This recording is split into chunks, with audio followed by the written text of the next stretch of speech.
Hey pedalers, welcome back to a brand new video. Now I want to apologize for my recent absence. It's just because I'm trying to plan some content and some future projects, so bear with me on that. With that being said, today we're going to be discussing why electronic group sets are a waste of money. When it comes to group sets, I've pretty much ridden every group set you can think about. Currently, I own an electronic group set on one of my bikes, so I'm really well versed when it comes to group sets. One of my most watched videos on my channel talks about group sets, so I thought what better way to really talk about group sets and whether or not it's worth the money than talk about electronic group sets in specifics, because a lot of new cyclists get really focused on the electronic aspect of group sets, and I want this video to shed some light whether or not it's worthwhile, is it worth the investment or the upgrade, and just all that good stuff. Now I know it's inevitable, but there will be people that are going to be rushing to the comments to say the following: "This guy doesn't know anything about group sets. Who's he to say that electronic group sets are a waste of money?" And all I'm going to say for the people that are going to comment that or are triggered from me making this type of video, I've over 7 years in the cycling industry. I've worked in bike shops, I've raced, I ride a lot. I have first-hand experience with everything I talk about in depth. So if you're triggered from that, then that's something that you need to reevaluate. But for everyone that knows that my videos are geared towards new cyclists, helping them get into the sport without thinking that they need to spend a fortune on equipment, or even for those cyclists that are trying to optimize their cycling experience and equipment without having to worry about marginal gains that they would get from upgrading components. Without further ado, let's get right into this video. Now I'm going to break down this video into 3 sections, and the first section is functionality. Now when it comes to electronic group sets, the biggest difference between mechanical group sets is that there aren't physical cables that are causing things to shift. Now depending on which electronic group set we're talking about, with Shimano's Di2 there's wires that are connected to the derailleurs and the shifters that cause the shifting, so there's no actual physical cable. And when it comes to SRAM's ETAP, it's all done wirelessly through the shifting, which is pretty cool. Now continuing on the topic of functionality, we're going to talk about lever throw. So that basically means when you're actually shifting on the levers. So when it comes to mechanical, you're going to have to use a lot of force when compared to electronic shifting. I'm not saying that this is some next level force that you have to apply, but when it comes to electronic shifting, it's just a tap. Pretty simple, you just tap it and it shifts, where on a mechanical group set you really have to push the lever across to engage the shifting. Now when I actually worked in one of the bike shops, there was a new cyclist. He was pretty old, but he had some complications regarding how much force he could produce in his hands, probably because of arthritis or something along those lines. So having an electronic group set made sense because it allowed him to shift a lot easier. So for anyone that has mobility impairments, I totally support the upgrade of electronic group sets, because that's a case-by-case situation where it's very unique. I think that's very niche, and for that reason, if that actually encourages them to ride because they're not going to be so strained in terms of their hands, then I totally support that. And on the topic of mobility impairments, Shimano has a cool feature where on the hoods you can actually click buttons on top that actually shifts. So it's really, really cool. You can really customize it to your needs. And the fact that SRAM and Shimano has buttons that you can purchase, put them on the actual handlebar to make climbing a lot easier, it's just a really cool thing. So in terms of mobility impairment, I definitely rate electronic group sets. But yet again, most people don't have a mobility impairment, so for the most part, these features are cool, but I don't think these are anything that are necessary for the everyday cyclist. Lastly, in terms of how the electronic group sets function, they do require batteries that require charging. Now, I haven't gone on too many bike packing adventures where I really had to be concerned about charging. So just for the everyday cyclist doing, 60 to 100 kilometers a day, as long as you're charging it pretty often, I never ran any problems regarding SRAM or even Shimano's charging of the electronic group sets.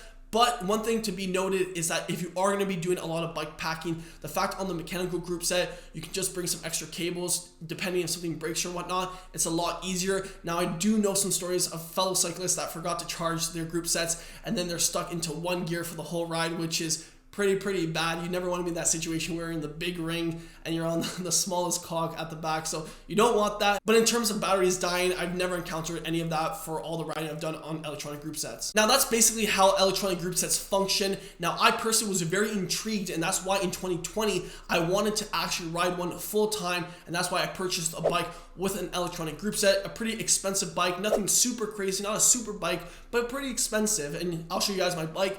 So the fact that I got some very good first-hand experience with the electronic group set through and throughout through a whole season of riding, it really opened my eyes And the fact that I didn't have both bikes that were electronic, so my main road bike was mechanical and my gravel / cyclocross bike was electronic, I really had a good comparison between both, and that's where I'm going to get into now, talking about performance and just the overall performance that I experienced on the electronic group set. Now, when it comes to the performance of electronic group sets, unless you were riding a Shimano Tourney or Sora group set, the increase in performance that electronic group sets offer, in my opinion, are negligible. If you currently are riding a 105 or Ultegra mechanical group set, let me make this extremely clear. It is not a substantial upgrade regarding shifting performance. Now, if you ride a lot of kilometers, you will feel the difference.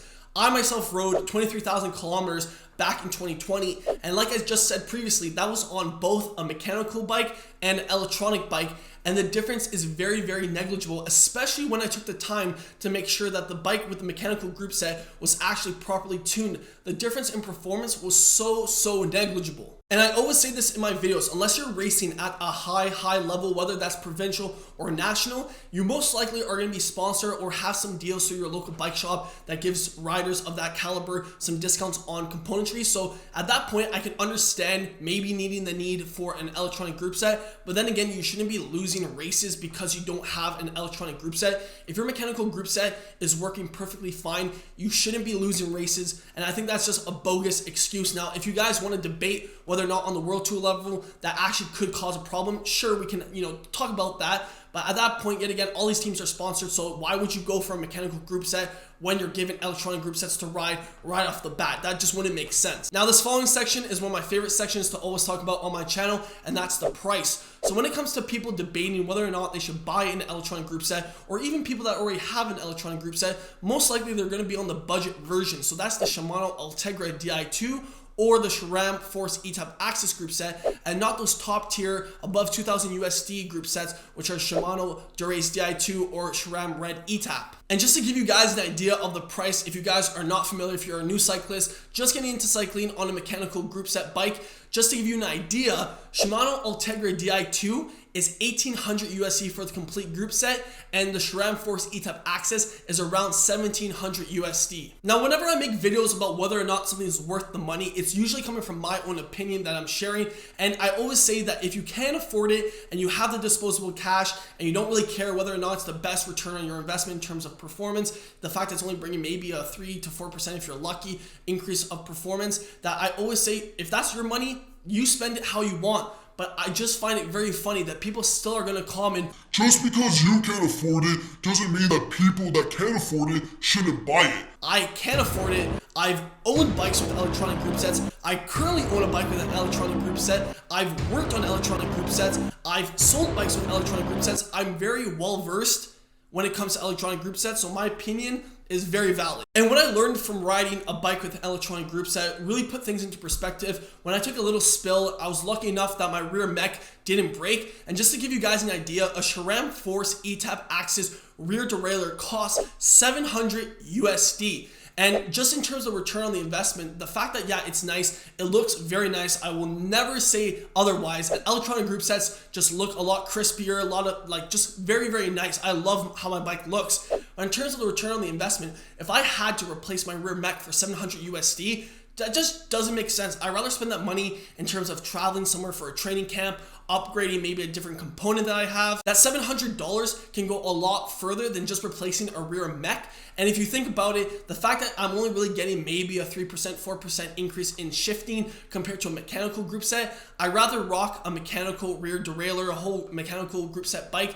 If I spill out, wipe out, it doesn't really matter. And I just want to touch upon the fact that the reason why I make these types of videos is because when I worked in the cycling industry and sold bikes, a lot of new cyclists would come into the bike shop and actually think they need carbon rims or electronic group sets because they see riders that are racing at the provincial level or pros, and they think, like, for me to be that fast, I need this group set, I need this equipment, and that can be further from the truth. So at the end of the day, these videos are not necessarily to attack people that are spending a lot of money on electronic group sets. It's really to make people aware that, hey, you know what? If you don't have the budget for it, that's totally fine. And even if you do have the budget, like I said, I own a bike with an electronic group set and I don't want it. In the future, I'm going straight with mechanical unless I'm sponsored, unless bikes are given to me, which at that point, why wouldn't I take the better, just like pros? Why would they go on mechanical if they can have electronic group sets? But when it comes to my money, how I spend my money, I would totally go for a mechanical group set. And unless you're racing at a very high level, I suggest that you do the same. So in conclusion, electronic group sets offer a very small marginal increase in terms of how well your bike will shift. And I truly do believe if you do the proper bike maintenance week to week, you can pretty much replicate that with a well-working mechanical bike. And unless you have the disposable cash to burn or the fact that you're racing at a very, very high level, I would highly, highly suggest that you just stick with mechanical and just really learn how to work on your bike so you can really optimize that shifting and really have very crisp shifting ride to ride, week to week, season to season. Now, if you enjoyed the video and learned something, then that's pretty much the goal of these videos. So smash the like button, subscribe to the channel, and until the next one, keep on pedaling.